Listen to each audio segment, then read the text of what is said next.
We've asked local school officials, superintendents, school board members to come and talk to us today about some of the issues that they see that they face with all the requirements that the state asks them to do above and beyond what federal requirements are. We're expecting to need to potentially make some pretty significant cuts. But a lot of times less is better. When we do get mandates, if they can be fully funded, and I'll touch on three that have come into place lately.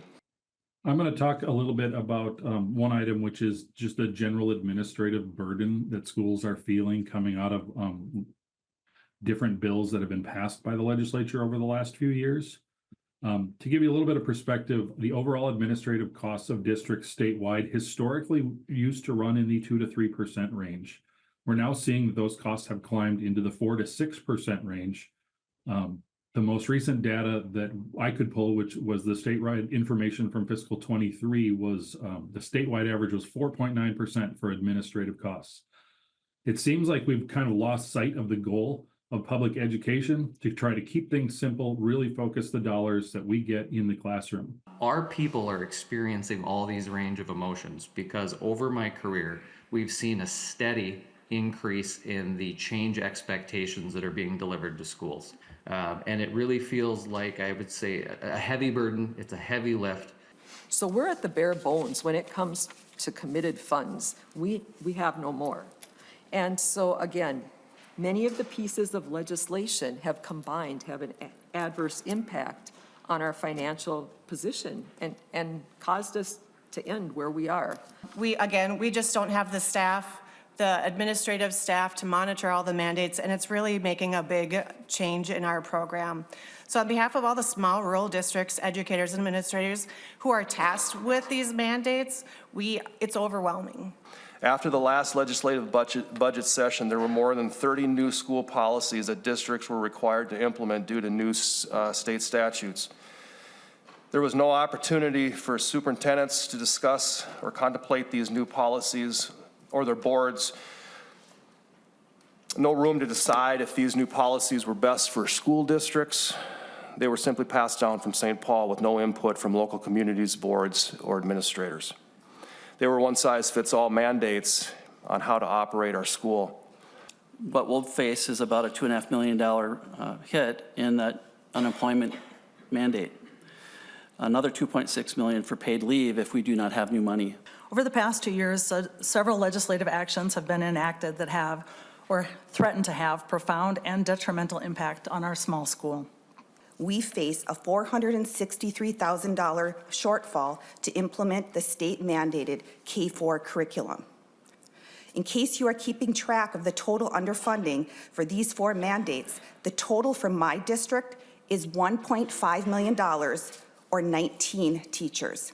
Am I going to be able to find enough people to keep in the classroom so that, again, our kids are served? So I just think, yes, good program. Obviously, there's some cost to it. We recognize that. We've already cut 10 teachers in the current fiscal year. We have another 12 teachers that will be cut in fiscal year 2025-26. When we're in financial difficulties and the district administrative office has to hire staff, it looks absolutely terrible. And that's not what we want to do. We want to keep that funding in the classroom. So I have teachers coming to work doing 1.5 people's jobs. I have people in the business office coming to work doing 1.5 people's jobs. And I have people worried about their jobs as they head into another spring of reductions. With the expanded use of ESST and paid family medical leave, an already difficult staffing climate could become almost impossible. This newly created cross-subsidy will inevitably force our district to make staffing reductions.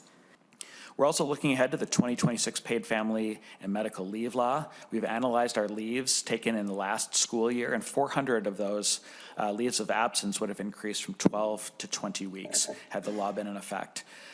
In addition to a shortage of substitutes to fill those positions, that would be a $2.77 million additional payroll tax for our district.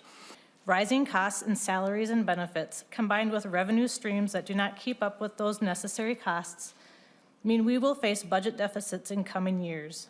This cycle of financial strain is unsustainable and forces districts like ours to make reductions that negatively impact students.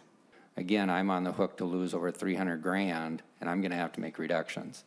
While intentions in adding all the requirements are typically very honorable, the reality is implementation causes considerable increase in administration and dollars that, again, should flow to the classroom where they belong.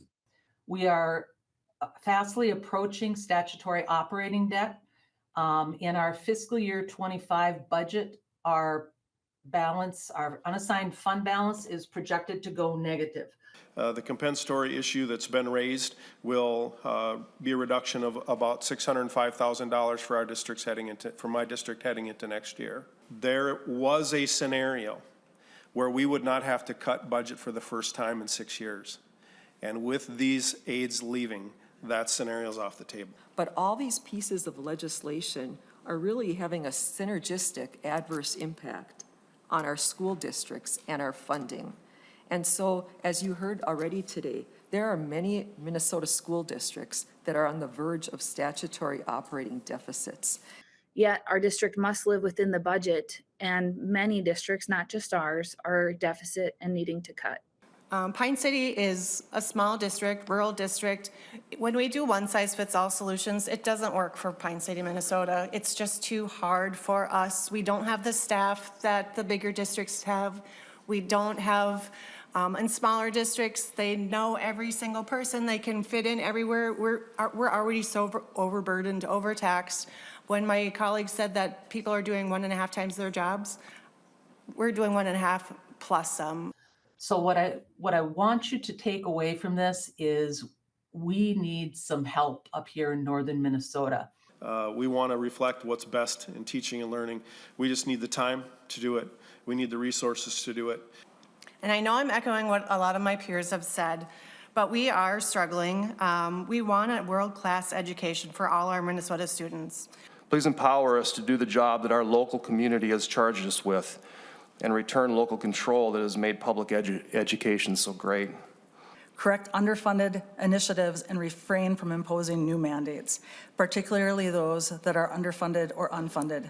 Trust in our school boards, in our communities to make the best decision in the interest of our kids. Grant us equitable, untethered funding necessary to support our students and ensure their success. I respectfully ask for your thoughtful consideration of the impacts of underfunded and unfunded mandates on public schools.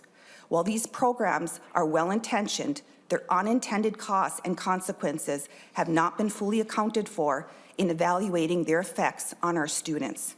I just want to wrap it up by saying, again, we need your help. I don't know what else to say. I could reiterate everything my colleagues have said about unemployment, compensatory, READ Act.